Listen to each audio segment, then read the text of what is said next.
Hello everyone, आप सबका स्वागत है।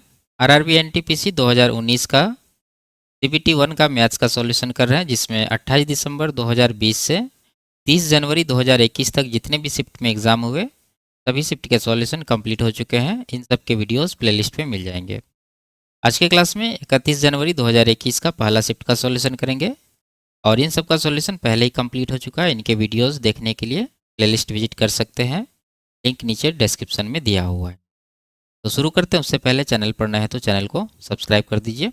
आगे बढ़ते हैं। कह रहा है, एक कंप्यूटर गेम में एक बिल्डर 20 घंटे में एक दीवार का निर्माण कर सकता है, जबकि एक डिस्ट्रॉयर इस दीवार को 50 घंटे में पूरी तरह से ध्वस्त कर सकता है। बिल्डर और डिस्ट्रॉयर दोनों को ही आरंभ में समतल जमीन पर काम करने के लिए नियुक्त किया गया था, परंतु 30 घंटे के बाद डिस्ट्रॉयर को हटा दिया गया। दीवार का निर्माण करने में कुल कितना समय लगा? ठीक है, देखिए यहाँ पर जो बिल्डर है वो 20 घंटे में दीवार को बना सकता है। बिल्डर को बी लिखते हैं, इसका टाइम कितना है? 20 घंटे।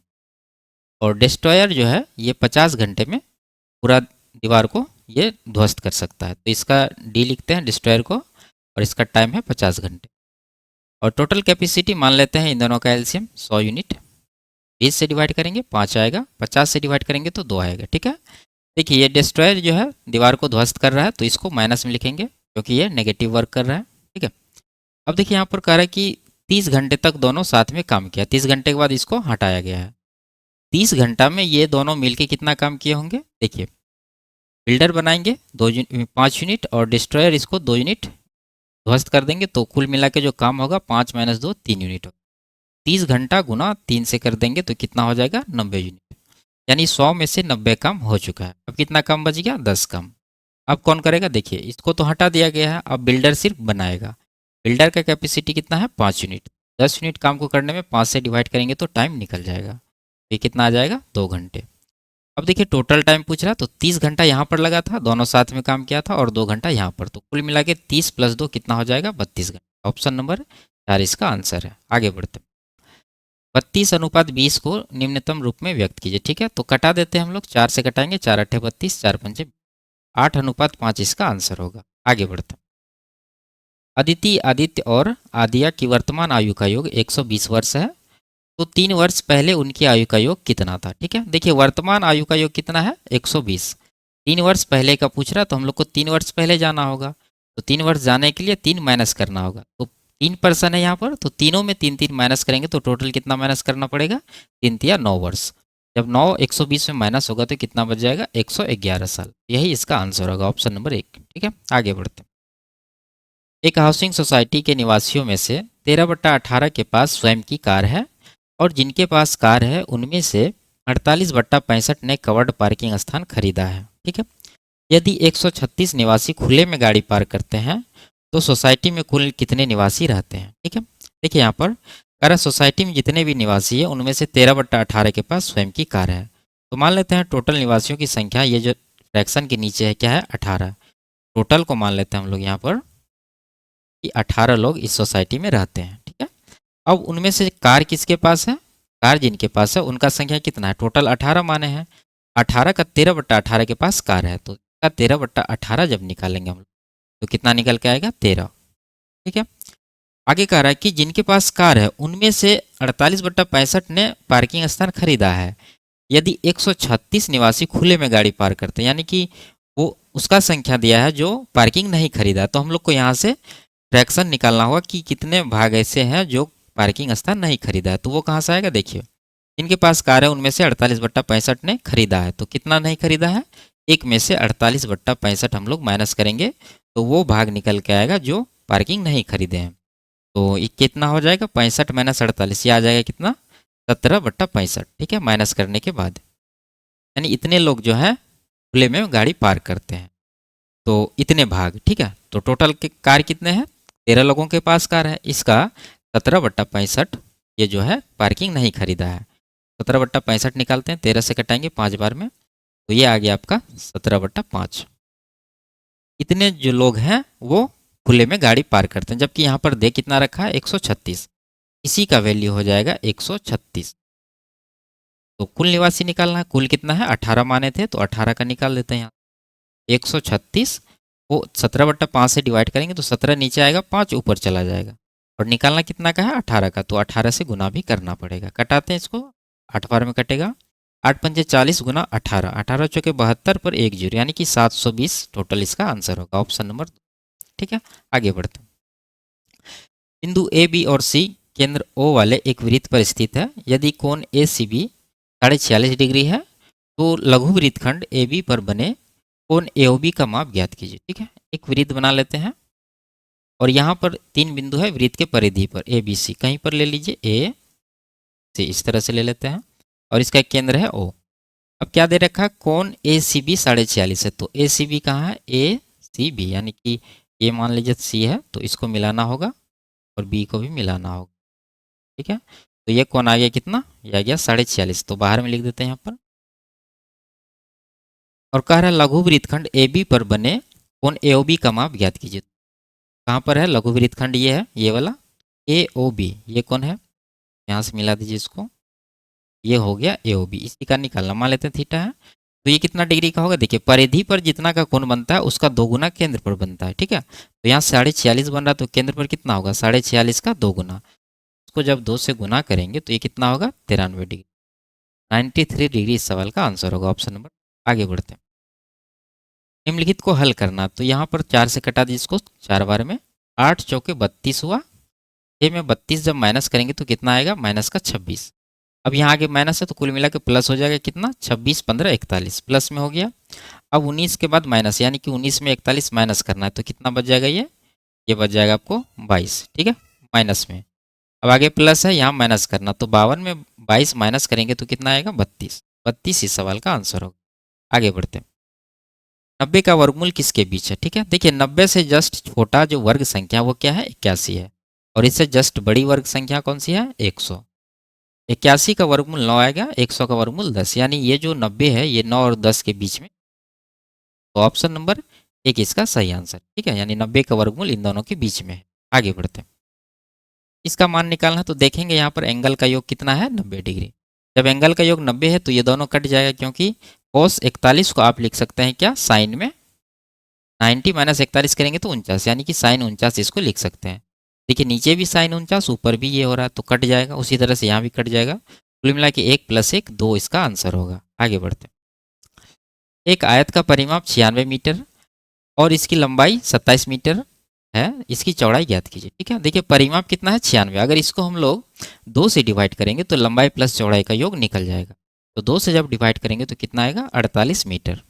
ये लंबाई प्लस चौड़ाई दोनों का योग है और लंबाई दे रखा है 27, यानी 27 जो है 48 में हम लोग माइनस करेंगे तो कितना आएगा? 21। 21 जो आया ये क्या है? चौड़ाई है। ठीक है, तो ऑप्शन नंबर 1 इसका आंसर है। आगे बढ़ते हैं। 3 धन पूर्णांक ए बी और सी इस प्रकार है कि उनका औसत 35 है और इस तरह से है कि ए लेस देन या इक्वल टू बी है, उसी तरह से सी है। यदि माध्यिका ए + 18 है तो सी का न्यूनतम संभावित मान ज्ञात कीजिए। ठीक है, देखिए यहाँ पर 3 पूर्णांक है ए बी सी, इसका औसत कितना है? 35, तो इसका योग हम लोग निकाल सकते हैं, यानी कि a + b + c कितना हो जाएगा? 35 को 3 से गुना करेंगे क्योंकि 3 नंबर है, तो हो जाएगा कितना? 105। ठीक है, अब देखिए ये जो डेटा है हमारे पास ए बी सी, ये क्या है? आरोही क्रम में एक तरह से है। ठीक है, तो इसका बीच वाला पद जो है ये क्या होगा? माध्यिका होगा। और ये माध्यिका दे कितना रखा है? a + 18, यानी कि हम लोग यहाँ पर कर सकते हैं b = a + 18। एक तो ये हो गया। अब देखिए आगे, यहाँ से हम लोग b का वैल्यू इस समीकरण में रखेंगे। यहाँ पर जब वहाँ से b का वैल्यू रखेंगे तो क्या हो जाएगा? a के तो पहले से है और b के बदले यहाँ से a + 18 आएगा, तो कुल मिला के 2a हो जाएगा और प्लस का c और प्लस का 18 बराबर कितना? 105। ठीक है, अब यहाँ से हम लोग c का वैल्यू निकालेंगे। 18 को इस तरफ भेजेंगे तो कितना आएगा? 105 में 18 माइनस करेंगे तो ये आ जाएगा 87।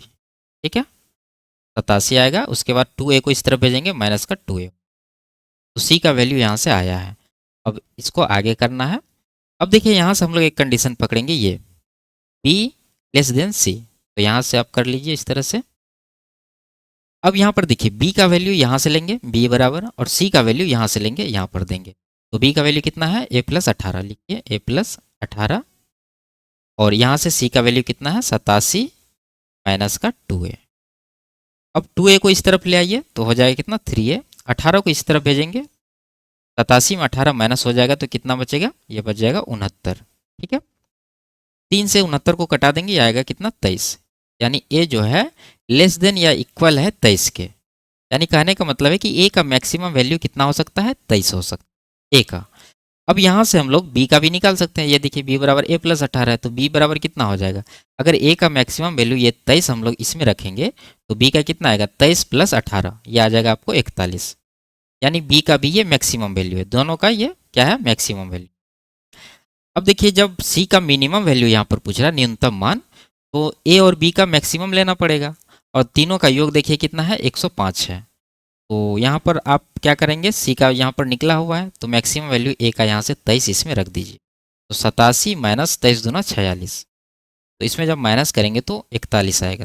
का जो मिनिमम वैल्यू होगा क्या होगा 41। ऑप्शन नंबर 1 इसका सही आंसर है। आगे बढ़ते हैं।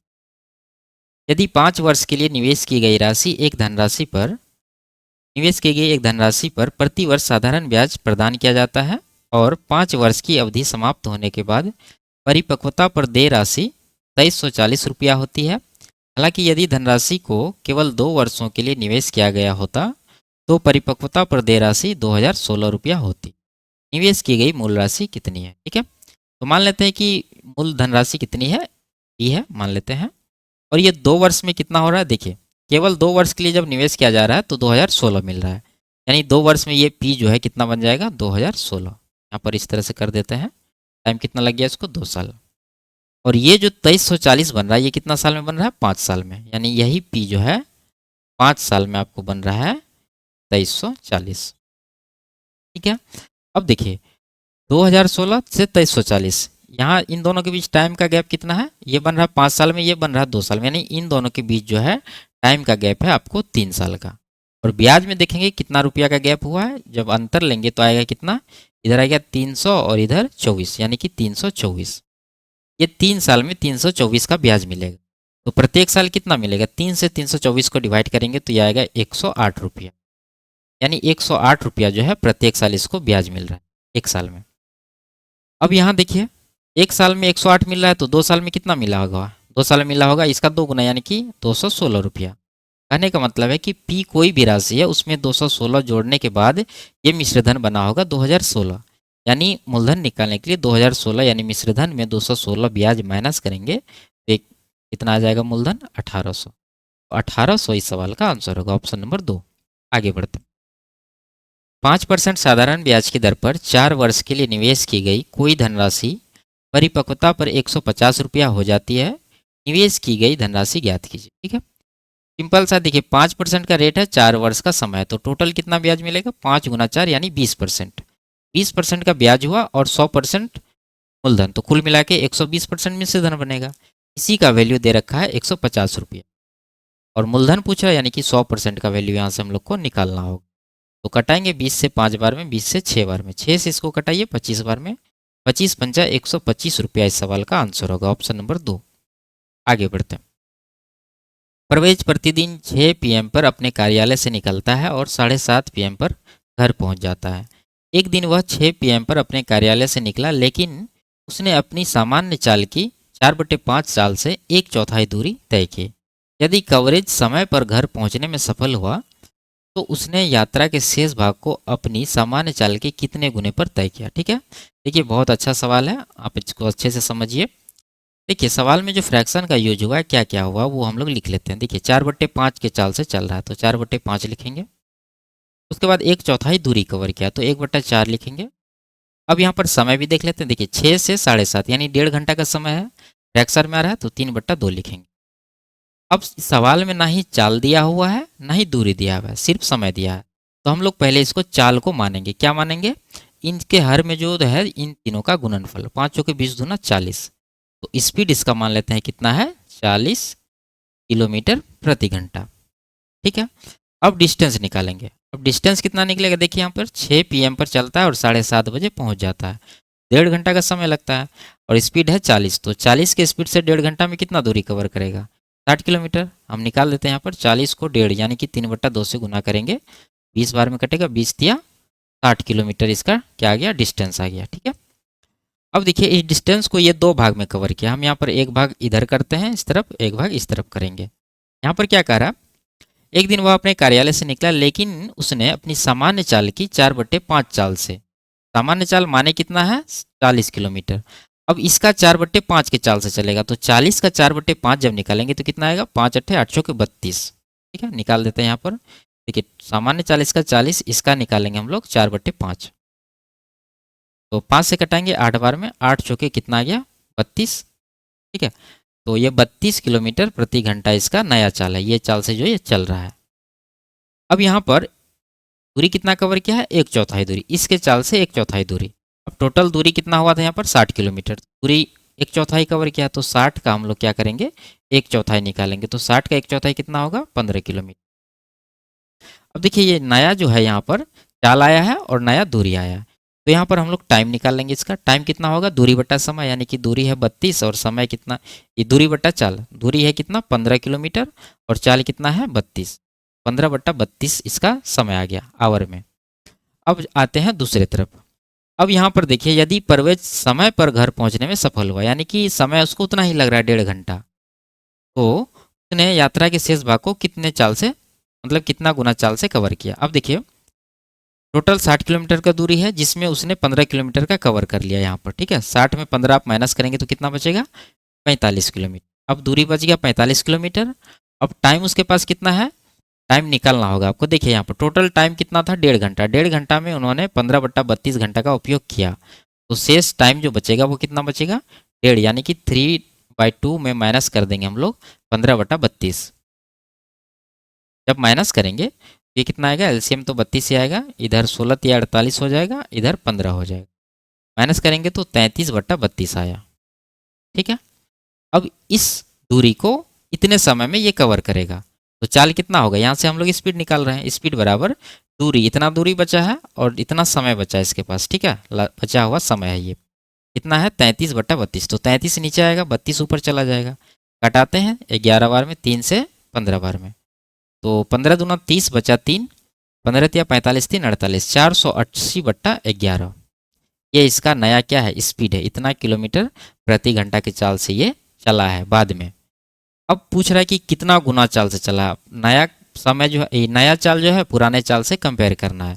तो पुराना चाल देखिए यहाँ पर है 40 से इतना गुना हुआ, कितना गुना हुआ उसको निकालने के लिए 40 से इसको डिवाइड करिए। तो हम लोग यहाँ पर कर देते हैं 40/11 को 480/11 को 40 से डिवाइड करेंगे, तो 0 0 कटेगा 4 से 12 बार में। कुल मिला के 12/11 गुना स्पीड से ये चला है। ठीक है, बहुत अच्छा सवाल था। ऑप्शन नंबर 3 इसका सही आंसर है। आगे बढ़ते हैं। 50 और 60 के बीच की आवाज संख्याओं का योग ज्ञात कीजिए। ठीक है, 50 और 60 के बीच कितने आवाज संख्या है, देखिए एक तो 53 है और एक दूसरा क्या है, 59 है। तो 53 + 59 कितना हो जाएगा, दोनों को जोड़ने के बाद 112। आगे बढ़ते हैं।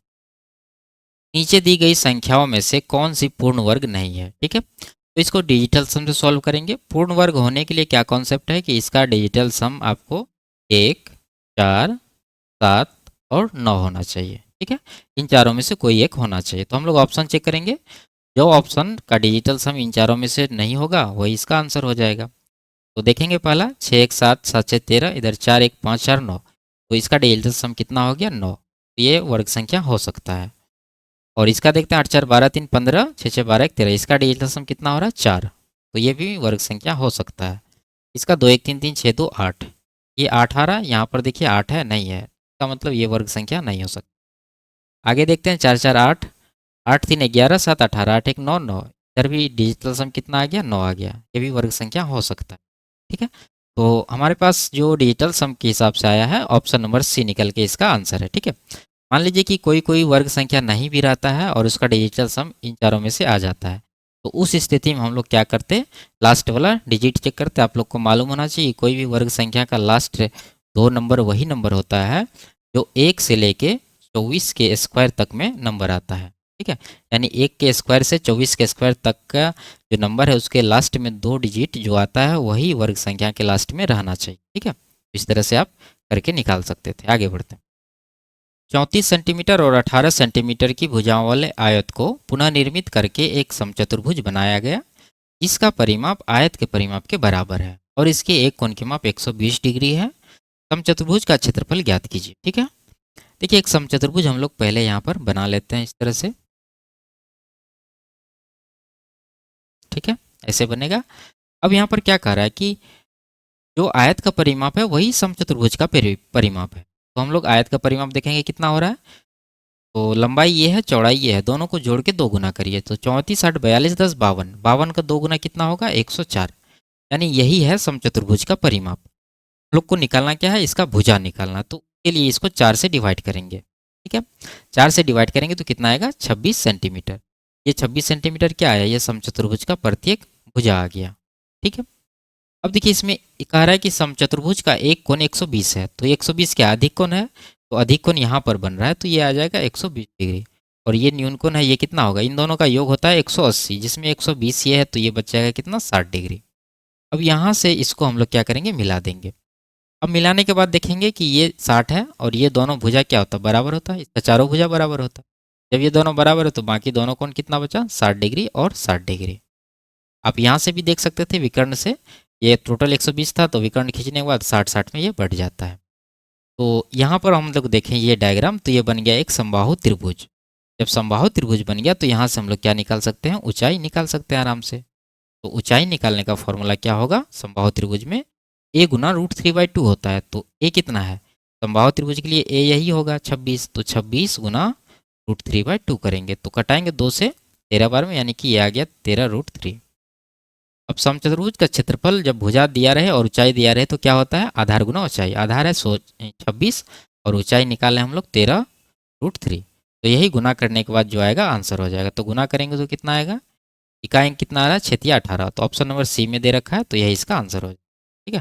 बाकी आप गुना कर सकते हैं, 260 और 78, 338। आगे बढ़ते हैं। देखिए इसमें कह रहा है कितने गुणनखंड सम संख्याएं हैं, ठीक है। देखिए सम मतलब क्या, 2 का मल्टीपल, ठीक है। देखिए कुछ भी पूछता, मान लीजिए सम की जगह पर रहता है यहाँ पर कि 15 का मल्टीपल ऐसे कितने गुणनखंड है, तो हम लोग क्या करते हैं, और मान लीजिए इसी तरह से और भी कुछ पूछ देता है कि 7 या 21 का मल्टीपल ऐसे कितने गुणनखंड इसमें है। तो जिसका भी मल्टीपल पूछे उसको हम लोग यहाँ से बाहर कर लेंगे।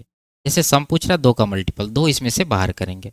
जब 2 बाहर करेंगे तो यहाँ पर 2 पर पावर 7 था, एक बाहर कर लिए तो 2 पर पावर कितना बचा, 6 बचा। उसके बाद जो है सब सेम ही रहेगा पहले के जैसा, वो लिख देते हैं यहाँ पर, 7 पर पावर 1 है यहाँ। अब अभाज्य गुणनखंड निकालना है तो हम लोग क्या करते हैं, इसका पावर में 1 जोड़ के गुना करते हैं। तो 6 में 1 जोड़ेंगे 7 होगा, 3 में 1 जोड़ेंगे 4 होगा, 4 में 1 जोड़ेंगे 5 होगा, 1 में 1 जोड़ेंगे तो 2 होगा। सबको गुना करिए, 7 चौका 28 पंजे 140 दूना 280।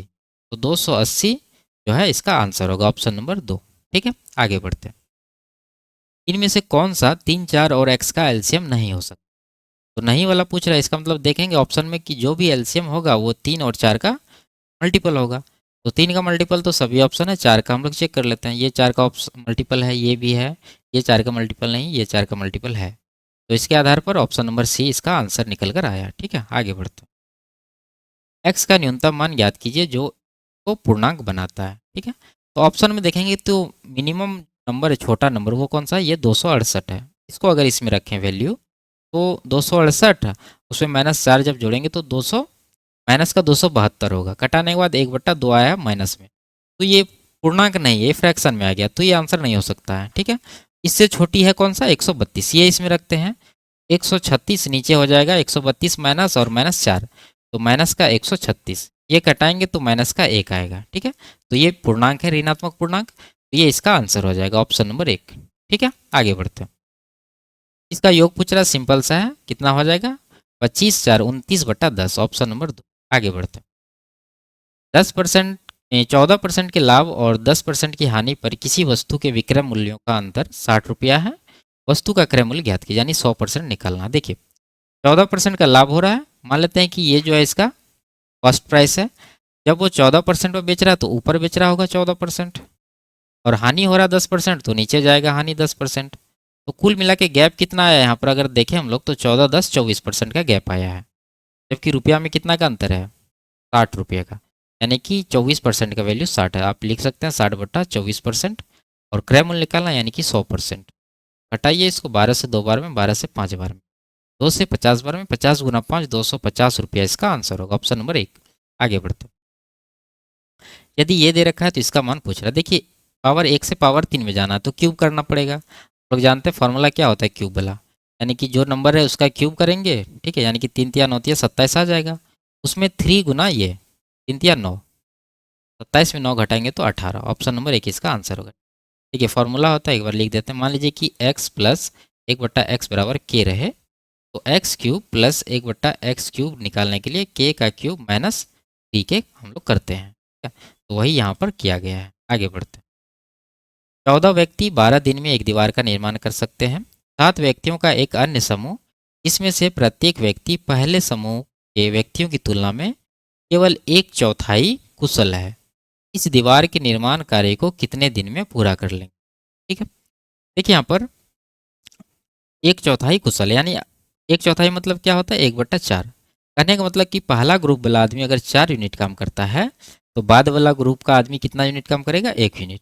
एफिशिएंसी यहाँ पर होगा 4 1 का। अब यहाँ देखिए 14 व्यक्ति 12 दिन, तो टोटल वर्क कितना होगा? 14 गुना 12। अब कार्य क्षमता से भी आपको गुना करना है। यहाँ देखिए पहला ग्रुप का कितना है? 4 है, तो 4 से यहाँ गुना करिए। अब आइए दूसरा कंडीशन क्या कर रहा है? 7 व्यक्ति 7, और इसका कार्य क्षमता कितना है? 1 है, 1 से गुना करेंगे। अब इसको कितना टाइम लगेगा? टाइम निकालना है तो मान लेते हैं इसको x दिन लगेगा, से गुना कर देंगे। घटाइए इसको 7 से 2 बार में, तो x का वैल्यू कितना आ गया? 12 चौके 48 दूना 96 दिन। ऑप्शन नंबर डी इसका आंसर होगा। आगे बढ़ते हैं। इसको हल करना अपने से कर लीजिए, सिंपल सा सवाल है। आगे बढ़ते हैं। इसमें कॉट एक्स का मान पूछ रहा है, तो हम लोग क्या करेंगे? देखिए कॉस है, दोनों तरफ कॉस से डिवाइड करिए। जब कॉस से इसको डिवाइड करेंगे, ठीक है, तो यहाँ पर लिख देते हैं, दोनों को इस तरफ कर रहे हैं, इधर भी कॉस एक्स से। तो यहाँ जब करेंगे तो ये बन जाएगा साइन बट्टा कॉस, क्या होता है? ये होता है 10x। बीच में माइनस से माइनस देंगे, ठीक है, माइनस नहीं, यहाँ देखिए इसको जब कॉस से डिवाइड करेंगे तो कॉस कॉस कट जाएगा, बचेगा क्या? 3, माइनस का 3। तो इसको हम लोग उस तरफ भेज देते हैं, प्लस का 3 हो जाएगा। और इस तरफ जो कॉस से कॉस को डिवाइड करेंगे तो कट जाएगा, बचेगा क्या? √3। प्लस का √3 यहाँ पर बचा, वो भी दे देंगे। कहने का मतलब 10x का वैल्यू आ गया 3 + √3। अब कॉट का निकालना है, तो कॉट क्या होता है? 10 का इनवर्स होता है। तो कॉट आ जाएगा कितना? कॉट एक्स आ जाएगा 10 का रेसिप्रोकल, इसका करेंगे तो क्या हो जाएगा? 1/3 + 3। ये आंसर नहीं तो इसका परिमेयकरण करना होगा, 3 - √3 से ऊपर नीचे गुना कर देंगे। तो ऊपर तो रहेगा वही 3 - √3, नीचे कितना आएगा? 3 तिया 9 -3 यानी कि 6। ऑप्शन नंबर डी में ये दे रखा है, ऑप्शन नंबर डी। आगे बढ़ते। यदि एक गोले का आयतन इतना है तो इसका व्यास ज्ञात कीजिए। ठीक है, तो निकाल लेते हैं। गोला का आयतन होता है 4/3 पाई, यानी कि 22/7 इंटू आर का क्यूब, बराबर दे रखा है 4851। 11 से कटाएंगे 2 बार में, 11 से 11 चौके 44, 11 चौके 44, 11 1 का 11। अब यहाँ पर देखिए अब नहीं कटेगा, अब यहाँ आर क्यूब रखेंगे, बाकी को उस तरफ 41 है, ये 441 है, ये क्या है? 21 का स्क्वायर, यानी कि इसको 21 गुना 21 आप लिख दीजिए। और यहाँ 7 या 21, ये उस तरफ जाएगा तो ये भी गुना में हो जाएगा 21। और नीचे क्या आएगा? 4 दूना 8। अब यहाँ आर से जब पावर 3 हटाएंगे तो यहाँ पर क्या घनमूल लेना पड़ेगा, यानी आर का वैल्यू क्या होगा? तीनों में से 21 बाहर आएगा और 8 का 2 बाहर आएगा। 21/2 क्या आ गया? आर। पूछ रहा है व्यास, यानी कि डी, इसका 2 गुना होता है, 2 से गुना करिए, 2 2 कट जाएगा, 21 सेंटीमीटर इसका आंसर निकल कर आएगा। आगे बढ़ते हैं।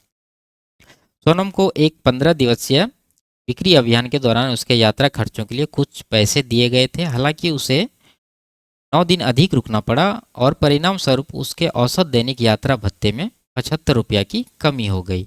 आरंभ में उसके लिए कितनी राशि मंजूर की गई थी? देखिए उसका जो मान लेते हैं कि शुरू वाला जो दैनिक खर्चा है वो क्या है? एक्स है। एक्स दिन के हिसाब से जोड़ के उसको दिया गया था। तो उसका टोटल कितना आएगा? 15 दिन के लिए गया, एक दिन का एक्स मिला, तो टोटल हो जाएगा 15 गुना एक्स, यानी कि 15x आप लिख सकते हैं, बराबर। इसको बराबर करेंगे, दूसरा कंडीशन में क्या कह रहा है कि उसे 9 दिन अधिक रुकना पड़ा। अब देखिए पहले 15 दिन के लिए ही गया था और 9 दिन और रुकना पड़ेगा, तो टोटल दिन हो जाएगा 15 + 9 24 दिन।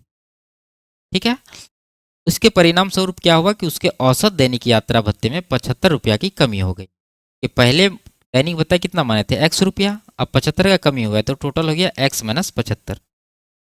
ठीक है, अब कटाइए 3 से 5 बार में, 3 से 8 बार में, तो इधर हो गया 5 गुना x 5x, इधर 8x, तो 5x को उस तरफ भेज देते हैं, तो बच जाएगा कितना? 8 में से 5 माइनस होगा तो 3x। और ये 8 गुना -75 को इस तरफ ले आते हैं तो कितना हो जाएगा? लिख देते हैं 8 गुना 75, प्लस में हो जाएगा क्योंकि इस तरफ आ रहा है। 3 से इसको कटा दीजिए 25 बार में, तो x का वैल्यू आ गया 25 × 200। ठीक है, यानी एक दिन का भत्ता उसको शुरू में कितना दे रहा था, 200। टोटल पूछ रहा है तो 15 दिन के लिए गया था, तो टोटल यहाँ पर आ जाएगा कितना, टोटल आ जाएगा 200 गुना 15 दिन का, ऐसे गुना करेंगे तो 3000 रुपया। ऑप्शन नंबर 3 इसका आंसर है। आगे बढ़ते, 100 रुपये की राशि को 10% वार्षिक चक्रवृद्धि ब्याज की दर से 2 वर्ष के लिए निवेश किया गया था। यदि समान अवधि के लिए ब्याज की दर को बढ़ाकर 20% कर दिया गया हो तो निवेशक को ब्याज के रूप में कितने रुपये अधिक मिलेंगे। देखिए 10% का 2 वर्ष में कितना होगा इफेक्टिव परसेंट, सक्सेसिव से इसको निकालेंगे तो ये आ जाता है कितना, 21%। ठीक है, आपको याद रहना चाहिए। और 20% का हो जाता है कितना, 44%। ठीक है, आपको फॉर्मूला यहाँ पर लिख देते हैं, ये फॉर्मूला पे हम लोग निकालते हैं बट्टा 100। तो दोनों का अंतर देखिए, ये आ जाएगा कितना, ये आ जाएगा आपको 23%। का ब्याज इसको अधिक मिल रहा है और मूलधन है 100 रुपया, तो 100 का 23% 23 रुपया ही आएगा। ऑप्शन नंबर 1 इसका आंसर। आगे बढ़ते हैं, राहुल को 4 विषयों की परीक्षा देनी थी। पहले 3 विषयों में से प्रत्येक का पूर्णांक 50 था, जिनमें राहुल ने औसतन 60% अंक प्राप्त किए। चौथे और अंतिम विषय में राहुल ने 54 अंक प्राप्त किए और उसके कुल प्राप्तांकों का प्रतिशत 64 हो गया। चौथे विषय के लिए पूर्णांक कितना है। ठीक है, देखिए यहाँ पर मान लेते हैं कि ये चौथे विषय के लिए इसका पूर्णांक क्या है, x है। अब यहाँ पर आइए, कह रहा पहले 3 विषयों में उसके प्रत्येक का पूर्णांक कितना था, 50 था, और एवरेज इसका जो परसेंटेज था कितना था, 60 था। जब एवरेज 60 है तो देखिए 50 में से 60% कितना हो जाएगा, 30। यानी कहने का मतलब है कि एक विषय में 30 मिला, तो टोटल 3 विषय है, तो पहला 3 विषय में टोटल अंक कितना हो जाएगा उसका, 30 गुना 3, यानी कि यह आ जाएगा 90 अंक। अब यहाँ पर कह रहा है कि चौथे और अंतिम विषय में राहुल ने 54 अंक प्राप्त किया, तो ये भी इसमें जोड़ दीजिए तो आपको मिल जाएगा टोटल अंक इसको कितना मिला है। तो जोड़ने के बाद ये आएगा 144, यानी इतना ये प्राप्त किया। अब देखिए इधर जोड़ के कितना हुआ था, 90, और x मान है चौथा विषय का, और इधर से अगर अंक में देखें हम लोग तो ये कितना आ गया, 144। तो इसका परसेंटेज निकालते हैं, 144 नंबर इसको मिला है टोटल पे। टोटल कितना हो रहा है, 3 विषयों का प्राप्तांक पूर्णांक कितना है, एक का 50 है तो 3 का हो जाएगा 150, यानी कि 150 हो गया। और चौथा का पूर्णांक x मान है तो इसको भी जोड़ना पड़ेगा इसमें, और इसका परसेंटेज निकालना तो 100 से गुना करना पड़ेगा, तो ये परसेंट आ गया। और ये जो आया है ये देखिए उसका कुल प्राप्तांक का प्रतिशत 64 हो गया, तो इसके बराबर इसको कर देंगे। ओवरऑल जो 64 हुआ है इसके बराबर। अब कटा दीजिए इसको, 16 से 4 बार में, 16 से 9 बार में, और कटेगा ये 4 से 25 बार में। 25 नमा 225 हो गया इस तरफ, और उधर भेज दीजिए x प्लस 150 को। 150 को इस तरफ लाएंगे माइनस हो जाएगा, तो x का वैल्यू कितना आएगा, 75। यानी चौथा विषय का जो पूर्णांक था कितना था, 75। ऑप्शन नंबर 1 इसका आंसर होगा। आगे बढ़ते, यदि ये दोनों प्राकृतिक संख्या हैं तो x का अधिकतम मान क्या होगा। तो x का जो मैक्सिमम वैल्यू होगा ये दोनों का एचसीएफ होगा। ठीक है, तो 244 को आप क्या लिखेंगे, देखिए 36 चौके 144 होते यानी कि 36 गुना 8, और 108 को लिखेंगे 36 गुना 3। तो इसका जो हाईएस्ट कॉमन फैक्टर है वो क्या है, 36 है, यही इसका एचसीएफ हो जाएगा। यानी x का वैल्यू क्या है, 36। ऑप्शन नंबर डी इसका आंसर है। आगे बढ़ते, इसमें कह रहा है कि शाखा P2 की दोनों वर्षों की कुल बिक्री का शाखा P4 की दोनों वर्षों की कुल बिक्री का अनुपात ज्ञात कीजिए। P2 कहाँ है, यहाँ पर दोनों मिला के कितना हो रहा है, 8 7 15 116, यानी कि 160, और P4 का दोनों 9 8 17, यानी कि 170। 0 0 कटेगा, 16:17 इसका आंसर होगा। आगे बढ़ते, इसमें क्या कह रहा है कि दी गई अवधि के दौरान SRT कंपनी का मार्केटिंग पर कुल व्यय खरीद पर कुल व्यय का लगभग कितने प्रतिशत। देखेंगे मार्केटिंग का है यहाँ पर, इसमें कुल व्यय कितना है, सबको जोड़िए। 9 7 16 3 19 6 25 5 30 बचा 3 4 7 6 13 5 18 5 23 4 27, 270 आ रहा है। ठीक है, और खरीद खरीद कहाँ है, यहाँ पर प्रोक्योरमेंट, इसको जोड़िए। 2 1 3 3 6 4 10 5 15 बचा 1 4 1 5 5 10 6 16 7 23 23 8 31 बचा 3 2 5 2 7 1 8 2 10 1 11 1115। तो 1115 पर इसका परसेंट निकालना, तो 100% से गुना करेंगे। अब देखिए यहाँ पर हम लोग अगर 1115 का 10% निकालें, इसका 10%, तो ये कितना आएगा, ये आएगा आपको 111.5। अगर 111 मान के चलें तो 10% इतना आया। तो अगर 30% हम लोग निकाल दें कितना आ जाएगा, 333। लेकिन यहाँ कितना है, 270 ही है। कहने का मतलब है कि आंसर जो भी होगा वो 30% से कम ही होगा, 30% से अधिक आंसर नहीं हो सकता है। तो ऑप्शन नंबर 1 30 से अधिक है, ये नहीं होगा। ऑप्शन नंबर 3 ये भी बहुत अधिक है, ये भी बहुत अधिक है। ऑप्शन नंबर 2 है 30 से कम, यही इसका आंसर होगा। ठीक है, आगे बढ़ते। इसमें क्या कह रहा है, ऊपर दी गई संख्याओं के आधार पर यदि जिला 1 से पुरुषों को जिला 2 और जिला 3 में इस प्रकार समान रूप से वितरित किया जाता है कि जिला 1 में पुरुषों और महिलाओं का अनुपात 1:1 हो जाता है, यानी बराबर हो जाता है, तो जिला 2 और जिला 3 में सामूहिक रूप से पुरुषों और महिलाओं का नया अनुपात ज्ञात कीजिए। ठीक है, देखिए जिला 1 में पुरुष कितने हैं, ब्लू वाला है 430 पुरुष हैं और महिला 240, तो इसको बराबर करना है तो जितना पुरुष अधिक है उसको यहाँ से निकाल देंगे, कितना अधिक होगा, इन दोनों के अंतर के बराबर, अंतर लेंगे तो कितना आएगा, यह आएगा 24×9 यानी कि 190। अब 190 को दूसरा जिला में और तीसरा जिला में बराबर यहाँ पर कह रहा है कि बांट देने के लिए, तो 190 का आधा 95, दूसरा जिला में चल जाएगा, तीसरा में भी 95। अब जिला 2 और 3 का सामूहिक रूप से पुरुषों और महिलाओं का अनुपात निकालना है, तो जिला 2 में देखिए कितना पुरुष है, पुरुष ये ब्लू वाला है 250, ठीक है, यहाँ पर 250, और तीसरा जिला में पुरुष है 350, दोनों को जोड़िए, 3 2 5, 3 2 5 1 600, 600 तो ये हो गया पुरुष, और यहाँ से जो पुरुष निकाला था तो ये दोनों में चला गया बराबर, तो कुल मिलाकर हम जोड़ेंगे 190 ही इसमें, तो 190 जब जोड़ेंगे तो ये हो जाएगा कितना, 6 790। अब महिला पर आते हैं, महिला जोड़िए 440 180, ये आ गया कितना, 52 10 62, यानी कि 620। यहाँ पर रेशियो निकल कर आएगा कितना, 0 0 कटाने के बाद 80:62। ऑप्शन नंबर 4 में है ये, यह इसका आंसर होगा। आगे बढ़ते हैं।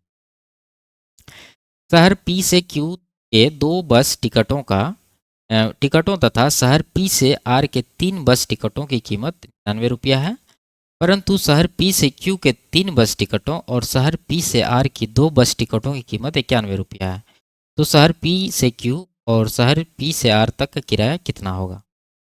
ठीक है, देखिए यहाँ पर ऑप्शन हम लोग बनाएंगे, देखिए यहाँ क्या कर रहा है कि पी से क्यू और पी से आर, पी से क्यू में 2 टिकट है, अगर पहला ऑप्शन को मानेंगे तो 23 दूना कितना हो जाएगा 46, और इधर 3 टिकट है तो 15 तिया 45, या 46 और 45 जोड़ने के बाद 99 हो रहा है, नहीं हो रहा है, ये कितना हो रहा है 91 हो रहा है, इसका मतलब ये आंसर नहीं होगा।